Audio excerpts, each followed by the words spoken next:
All right, let's just jump right in. We're about to unpack a story that starts on the streets with a pretty wild conspiracy and ends with a plan to, well, literally rewrite the operating system of the human mind. Yeah, it's a pretty radical worldview, so let's get into it. So our story kicks off in a place a lot of us feel like we know, Los Angeles. But this isn't the LA of the movies. According to the source material we're looking at, this is a city where everything, and I mean everything, is part of some much bigger, much darker game. It's all rigged. So where does a massive theory like this even begin? Well, you might be surprised. It doesn't start in some high-tech lab. It starts right down on the ground, in Echo Park, with a really gritty conspiracy. A scheme to steal people's homes right from under their noses. And look, this wasn't some simple break-in. The source alleges this was a super sophisticated operation.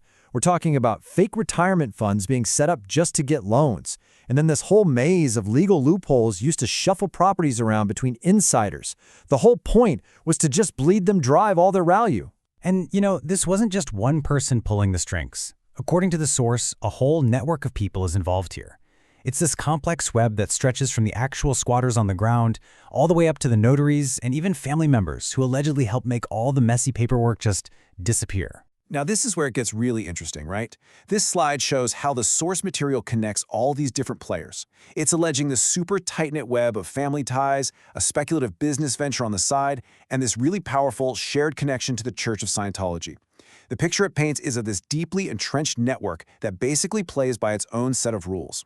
Okay, and just when you think it can't get any weirder, it does.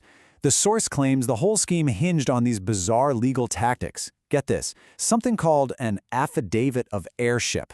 I know, it sounds like complete nonsense, but it was allegedly a real tool used by a notary to just sign deeds over to herself. It's like a legal magic trick to make the real owner vanish. But here's the thing. This story about systemic corruption, it's about to get incredibly personal. We're going to see how, for the narrator, the breakdown of the world outside starts to mirror a crisis happening way, way closer to home. See, for the narrator of our source material, this whole fight isn't just some abstract political thing.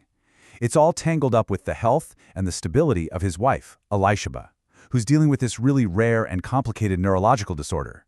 He describes her condition as this complex form of narcolepsy, which leads to these sudden sleep attacks and, get this, hypnagogic jerks. It just violently blurs the line between her dreams and what's real. And, as you can see from this quote, the results can be, well, both surreal and pretty dangerous. And this right here is the first huge pivot in this whole worldview. It asks the question, what if her condition isn't just a tragedy? What if it's actually the key to a whole new way of seeing things? In this framework, she isn't just sick, she's a broken oracle. Her mind is basically beta testing multiple realities at once. So here's the takeaway. Just like Elishaba's illness gets reframed as a new kind of perception, the entire idea of breakdown, whether it's in our systems, our cities, or our own minds, gets completely flipped on its head. It's not a bug that needs to be fixed, it's a feature. It's a necessary, maybe even desirable, process. This brings us to the core theory at the heart of all of this, recursive sickness. The idea is actually pretty simple when you think about it. Our minds and our societies, they're like muscles. They don't get stronger from being comfortable. They grow by being broken down and then rebuilding. So chaos and collapse, they aren't errors in the system. They are the evolutionary workout we absolutely need to get to the next level. So how does this evolution through crisis thing actually work? Well, the source lays out this four-stage process. First, you have to push the old ways of thinking, the old structures right to their breaking point. That's destabilization. Then comes the breakdown, the collapse into chaos. But, and this is the key part, out of that wreckage, you start rebuilding something new, something stronger. And that leads to the final stage, emergence. A higher form of intelligence just emerges. So the ultimate goal here isn't just to, survive the chaos. It's to harness it. This is what the source calls recursive neurocognitive liberation, or RNL. It's not about bouncing back to normal. It's about using the breakdown as a launchpad to fundamentally rewrite the very script of our own consciousness. All right, this brings us to the final act, the most futuristic part of this whole story. If breakdown is the engine for change, what are the tools you'd use to actually steer it? Well, according to the source, the answer lies at the intersection of technology and pharmacology. The vision here is pretty mind-blowing. It's about integrating biology and machines to create these closed-loop systems. Think of it like creating a real-time feedback loop that lets you actively tune and sculpt your own consciousness. It's like getting root access to your own mind.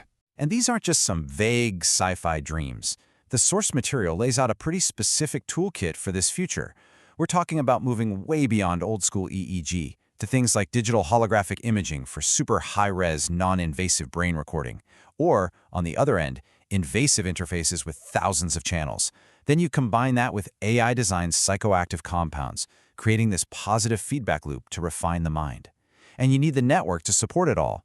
Light-speed data infrastructure using photonics and quantum elements. It's this radical fusion of neuroscience, AI, and next-gen physics. And here's a really fascinating idea that comes out of this. It's not just about upgrading humans.